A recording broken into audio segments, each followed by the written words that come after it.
Fino payments bank 2006 में payment tech company के तौर पर इस कंपनी की हुई थी शुरुआत और 2011 में लैंडिंग कारोबार किया कंपनी ने शुरू। 2020 में मुनाफे में आने वाला ये पहला पेमेंट्स बैंक बना और खुद का यूपीआई स्विच लॉन्च करने वाले चुनिंदा बैंक में शामिल है फिनो पेमेंट बैंक। 1,60,00,000 से ज़्यादा कस्टमर्स है कंपनी के पास में और एक तिमाही में 9 लाख से ज़्यादा नए खाते खोलने का रिकॉर्ड भी बैंक ने बनाया है। और हाल ही में बैंक ने एक बड़ी अचीवमेंट हासिल की, स्मॉल फाइनेंस बैंक का भी आपको अप्रूवल मिला है आरबीआई की तरफ से। हमारे साथ कार्यक्रम में शामिल हो रहे हैं ऋषि गुप्ता साहब, हमारे साथ हमारे स्टूडियो में है, कंपनी के एमडी और सीईओ। गुप्ता साहब ने दिल्ली यूनिवर्सिटी से कॉमर्स में ग्रेजुएशन की डिग्री हासिल की है, चार्टर्ड अकाउंटेंट हैं आप, ICWA हैं और साथ ही साथ आपने IFC, ICICI बैंक और मारुति जैसे दिग्गज संस्थानों में काम करने का लंबा गहरा अनुभव लिया है। गुप्ता साहब बहुत बहुत स्वागत है आपका, धन्यवाद सर समय देने के लिए। सबसे पहले आपको, आपके पूरे बैंक के, आपके सहयोगियों और सारे आपके कस्टमर्स को नए साल की बहुत बहुत शुभकामनाएं सर। आपको भी पूरे जी टीवी को। आज ये तो सरप्राइज हो गया, मैं सोचा था कि आपका इंटरव्यू, मुझे लगा कि शायद आप कहीं दूर से मिलेंगे, लेकिन आज तो आपने ईयर एंड पे सरप्राइज दिया, स्टूडियो में आए सर, उसके लिए विशेष धन्यवाद आपको। Thank you very much. एक बधाई भी आपको, 5 दिसंबर को शायद आपको लाइसेंस मिला है सर। ये समझाएं फिनो पेमेंट्स बैंक के लिए इस लाइसेंस के क्या मायने, क्या कुछ बदलेगा आपके लिए? एक्चुअली पूरा हमारा जो पेमेंट्स बैंक मॉडल है, अभी तक हम लाइबिलिटी पे फोकस करते हैं और ट्रांजैक्शन पे फोकस करते हैं, पेमेंट्स ट्रांजैक्शंस पे। तो SFB बनने के बाद हम एक पेमेंट्स बैंक प्लस मॉडल हो जाएगा। तो जो लाइबिलिटी हमारी 2 लाख रुपए की रिस्ट्रिक्टेड है, वो हम अब कितने अमाउंट तक रेज कर सकते हैं। अच्छा। और हम लेंडिंग कर पाएंगे। तो हमने जो इतना बड़ा डिस्ट्रीब्यूशन नेटवर्क अपना क्रिएट करा है पूरे इंडिया में, 20 लाख से ऊपर मर्चेंट्स हैं, हम उनके थ्रू और उनको लोन दे सकते हैं। और हमारे जो 1,60,00,000 कस्टमर है, उन सबको भी हम आगे लोन दे पाएंगे। तो हमारे लिए एक बहुत बड़ा एक माइलस्टोन है। पहला पेमेंट्स बैंक है जो स्मॉल फाइनेंस बैंक में कन्वर्ट हुआ। तो उसके लेके हमारे लिए एक पॉजिटिविटी बहुत बन जाती है मॉडल के अंदर। एंड इसके जो हमारा डिस्ट्रीब्यूशन है, जो हमारा टेक्नोलॉजी फोकस है, हम अपना पूरा कोर बैंकिंग भी मूव कर रहे हैं। डिजिटल जो हमारा एक बहुत बड़ा नेटवर्क है, 60 से 65 लाख कस्टमर हमारे यूपीआई स्विच यूज़ करते हैं। तो उन सबको हम एक लेंडिंग का एक अनुभव दे पाएंगे, एक लेंडिंग हमारे साथ वो कर पाएंगे। तो ये एक बहुत बड़ा माइलस्टोन है एक पेमेंट्स बैंक की जर्नी में।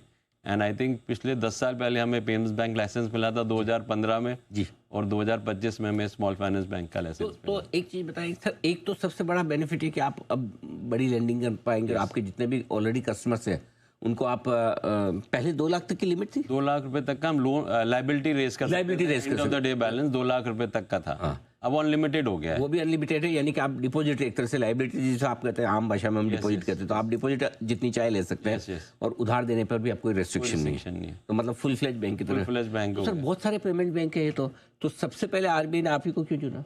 एक तो आप सही, हमारा परफॉर्मेंस अच्छा रहा एज अ बैंक। हम पहले पेमेंट्स बैंक थे जो प्रॉफिटेबल। सब लोगों ने एप्लीकेशन भी तो लगाई रखी होगी। हमारी एप्लीकेशन थी और हम पहले पेमेंट्स बैंक थे जो लिस्टेड भी हुए हैं जी। तो हमारी परफॉर्मेंस एज अ बैंक काफ़ी अच्छी रही है।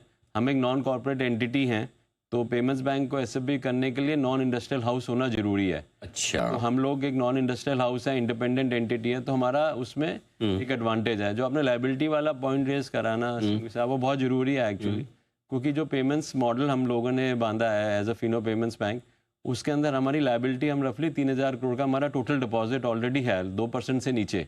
ओके। तो एक हमारे लिए एक बहुत बड़ा कॉस्ट ऑफ फंड एडवांटेज है और हम एक लाइबिलिटी फर्स्ट बैंक बन जाएंगे। डिजिटल तो हम फोकस कर ही रहे हैं और लाइबिलिटी भी हमारा फोकस है। तो जो बाकी SFB जब बने थे वो माइक्रो फाइनेंस से SFB में कन्वर्ट हुए थे, हम एक लाइबिलिटी पेमेंट्स बैंक से हम एक SFB में कन्वर्ट हुए। तो और ये ऑपरेशन आप कब तक शुरू कर देंगे, इस पर कितना टाइम लगेगा? आरबीआई ने हमें कुछ 18 महीने तक का टाइम देती है। कितना टाइम लगता है? इतना टाइम देती है, बट हमारा कोशिश रहेगी जितनी जल्दी हो सकता है हम उतनी जल्दी कोशिश करेंगे। रखा है टारगेट रफली? हाँ, 12 महीने के करीब हम टारगेट कर रहे हैं।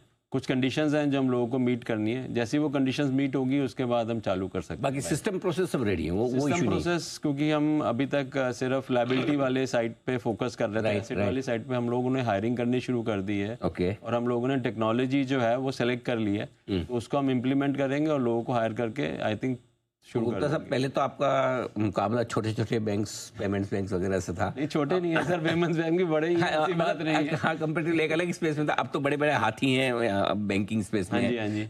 स्मॉल फाइनेंस बैंक भी बहुत सारे हैं, बड़े बैंक्स भी हैं। हाँ जी। तो क्या खास करेंगे आप? सर, हमारा फोकस हमेशा से रहा है कि हम एक जो आम आदमी है ना, मास मार्केट सेगमेंट है, उसमें हम फोकस करते आए हैं।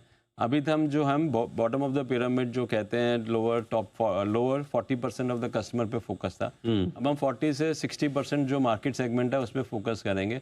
जैसे मैंने बताया, हमारा लायबिलिटी और हमारा कॉस्ट ऑफ फंड बहुत अच्छा है। हमारा मर्चेंट नेटवर्क से हम लोग काफ़ी ज़्यादा लीड जनरेट कर सकते हैं, तो हम एक बहुत एसेट लाइट मॉडल क्रिएट करेंगे। और कोशिश ये रहेगी जो कस्टमर्स हमारे पास, मर्चेंट्स हमारे पास ऑलरेडी बैंकिंग कर रहे हैं, उनको हम लोन दे सकें, क्योंकि फाइनेंशियल इंक्लूजन में लेंडिंग के अंदर स्कोप बहुत है।